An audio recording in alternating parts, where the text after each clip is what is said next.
How many moves should you be practicing? Just one?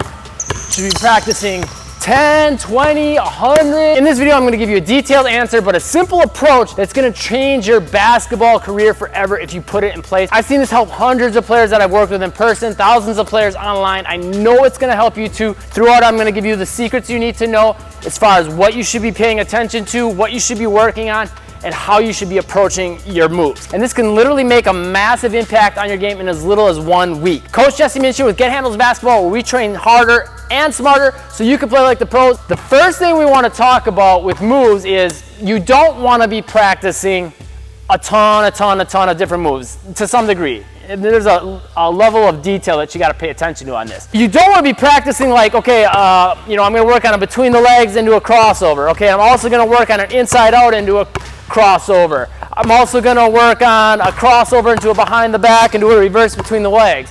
I'm also going to work on a boom boom double rhythm cross. I'm also going to work, you don't want to just keep going and going and going and going and going and having like 30 different things you're focusing on. So the basic answer, and there's more detail to it that you have to put into it if you want it to work for you to help you improve as much as possible, is to stick to like, I'd say 2 to 3 moves. But within that, there's a lot of things you have to be paying attention to and branching off of with it to make sure you're getting as much improvement from those moves and getting them down more quickly. So don't look at it as just, okay, coach said 2 to 3 moves, that's all I need to know. No. There's a lot more you got to keep in mind. A quick example is, let's just go with like a between the legs as one of our 2 to 3 moves. That's step 1.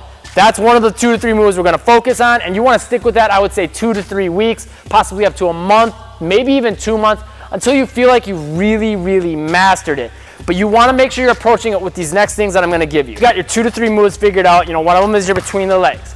First of all, you want to make sure you always have counter moves for that move. And this is going to do a couple of things for you, both in the game, but also for your skill for the actual move you're working on. If you have counter moves for this between the legs, so an example would be, I got my between the legs and I can cross over out of it. That's one option, right? Okay, another option would be I could go between the legs and do an inside out to come back this way. That's another option. I could go between the legs and just drive. That's another option. I could go between the legs behind the back. That's another counter move. So that's like one layer. That's all one layer, right? Adding one move after it and just changing up those moves. That's one thing I would recommend you do. Second thing I would recommend you do is branch off of those branch offs, right? So you go between the legs, crossover. What's another counter move or 2 you could do from there, right? So branching off of it, going boom, boom, inside out. That's something I would recommend you work on. Go between the legs, crossover, cross back. That's another thing you could do. You could go between, cross, behind the back, right? So branching off of that second layer of moves is something I highly recommend you do. So you're still working on this same base setup of the between the legs, but you're branching off of it in a bunch of different ways. That's going to really help you develop that move in different ways that you can use in game situations, which is huge. Be comfortable going into different moves, which is huge.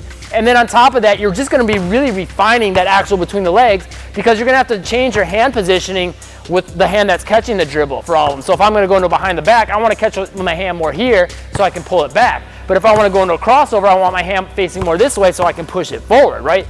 All those little details are going to start to come into play if you're working on different moves out of that between the legs. So it's important for the skill side of things of your between the legs, but also really important for the counter move side of things, so you have something you can use in games. Okay, there's one other thing you want to focus on to develop your new moves that you're working on and working on consistently.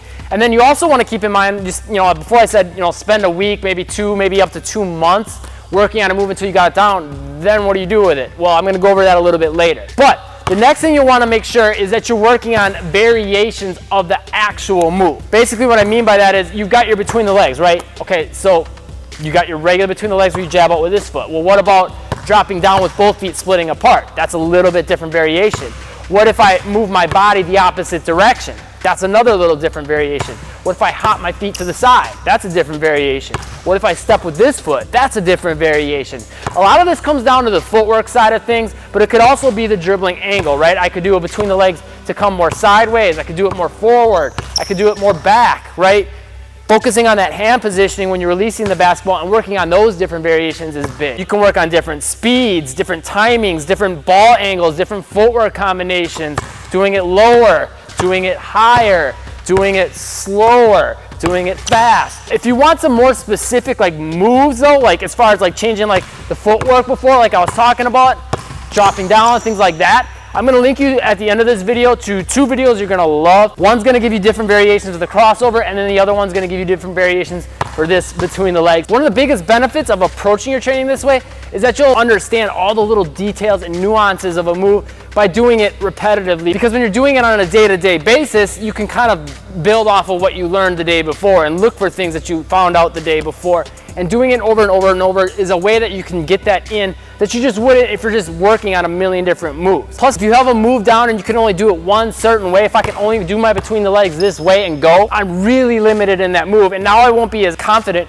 in it in game situations, because if I know in the back of my mind that if I do this move and my defender stops me and I'm a sitting duck, subconsciously, whether you realize it or not, it's gonna keep you from going into this move or going into it with full intensity. But if you put in the practice on different variations of it and combos from it, now you're gonna know, okay, I'm gonna go into this move full speed, and no matter what my defender does, I have a way of reacting. You're not gonna get that if you're just working on a million different moves all the time, quite to the level that you will with this. It gives you better depth of detail, better variations, and better combos, and much more confidence in the move. Okay, let's say you've mastered a move, you got that between the legs down, you know, you've been working on 2 or 3 other moves, and you've got all 3 of those down. You're like really, really solid on them. You're good to go. Now you work on some new moves, right?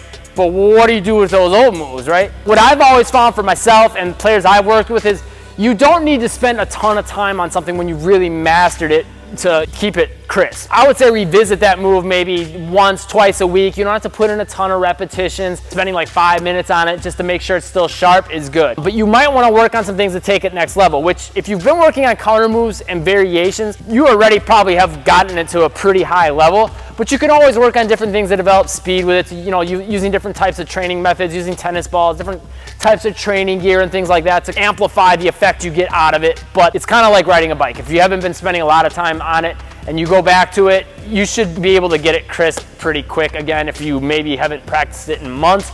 If you spend like a week or 2 away from it, you're probably not going to find that you're having a hard time with it. Like for me, I used to work on this Tim Hardaway U-tap 2-step between the legs cross all the time. And then I worked on my Iverson cross all the time. I can spend a couple weeks not even touching those moves, and I know they're gonna be good to go because I rep them out so much. Put in the time with your first month or so to really rep it out and master it, or a couple weeks maybe for you, and you feel like you've got it down to that point, you could probably just revisit it from time to time. Those videos that I told you I was gonna have for you, this is the one for the different variations of the crossovers, this is the different variations of the between the legs. Check those out, they're gonna help you a ton. Subscribe, click the bell icon to catch the newest videos.